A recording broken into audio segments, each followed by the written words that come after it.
Live from the Breaking News and Weather Authority, this is WEAU 13 News at 10.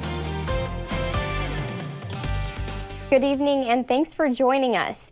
A few snowflakes in the air today, but a quiet weather weekend overall. Let's find out what this first full week of February has in store for us. Chief Meteorologist Darren Meyer is here with a first check of our forecast. Eau Claire officially has 2 new female Eagle Scouts. That's because Eau Claire Boy Scouts Troop 124 leaders bestowed Scouting's highest honor on 6 teenagers today. WEAU's Max Cotton shows us this historic night. Today's ceremony was also a family affair for Brandt. Her 2 brothers received their Eagle Scout pins as well. All 3 of them joined the more than 165,000 members who have reached this milestone.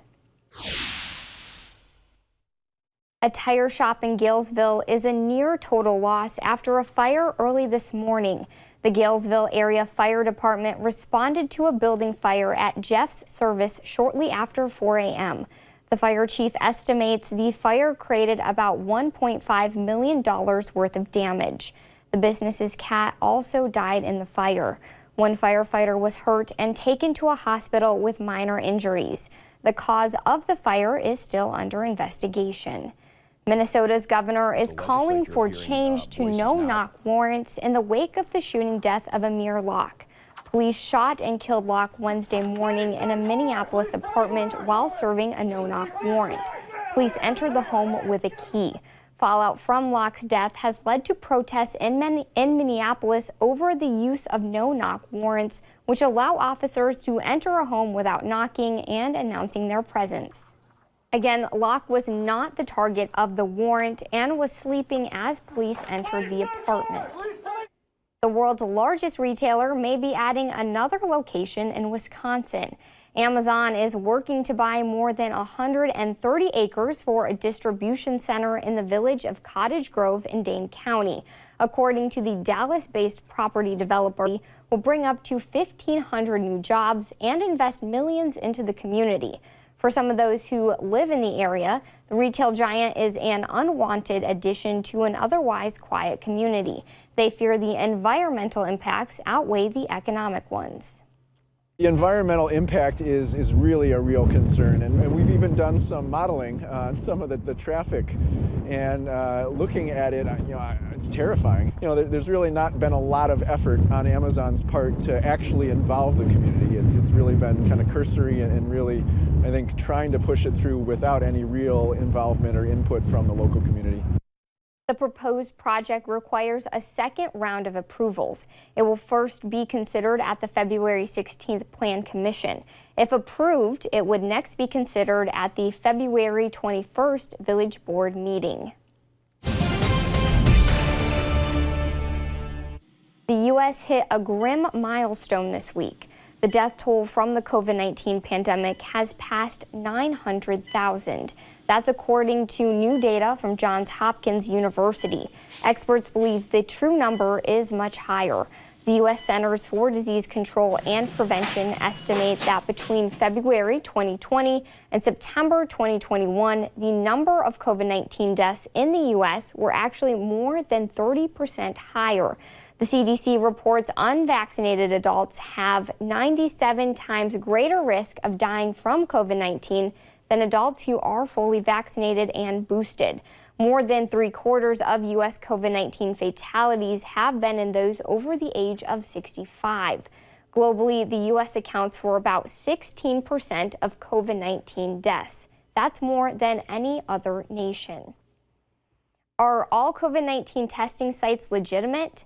Some community testing programs apply with the state, sites like CVS or Walgreens that work with the federal government, and then there's another kind of testing center that fits in neither category. Michelle Beck takes a look at how these sites form and who has oversight.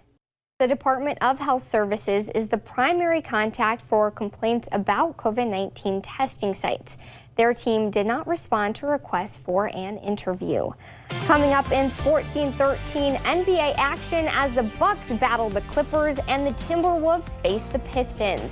First, how one Eau Claire native is making an impact at the Olympics. The Olympic Games are underway. It isn't just athletes that traveled for the event, as WEAU's Haley Spittler spoke with one Eau Claire native representing the United States in a big way. Team USA women's hockey skated to a shutout over Switzerland, a win that was watched very closely by hockey player Hannah Brandt's parents in Minnesota. Her dad Greg and mom Robin joined by family, friends, and supporters for a watch party near Minneapolis today. Both parents say as much as they'd love to cheer for Hannah in China, community support like this makes it easier to watch from afar. You're pretty much with them. We go to as many games as we possibly can. We did go to the last Olympics with them, both our daughters, and to just not be able to do it is just, it's really heartbreaking.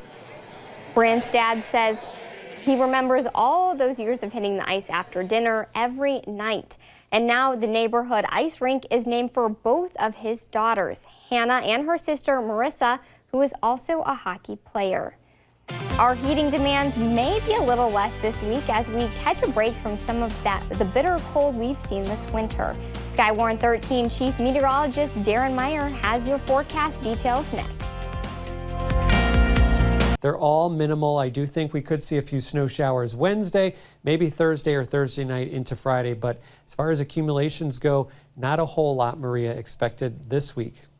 I mean, overall, even though there might be a chance for a little bit of snow, it looks like a really great forecast compared to what we have kind of been seeing. I think the noticeable thing here, no single-digit highs. I know. I noticed that too, and I saw like only a couple of negatives anywhere on that 7 days. Little progress. Absolutely. Thanks, Darren. Coming up next on Sports Scene 13, highlights from the U.S. women's hockey teams as they battled Switzerland. Plus, the Bucks take on the Clippers. Justice has the highlights coming up next. Thanks, Darren, and thanks for joining us. Have a great rest of your evening.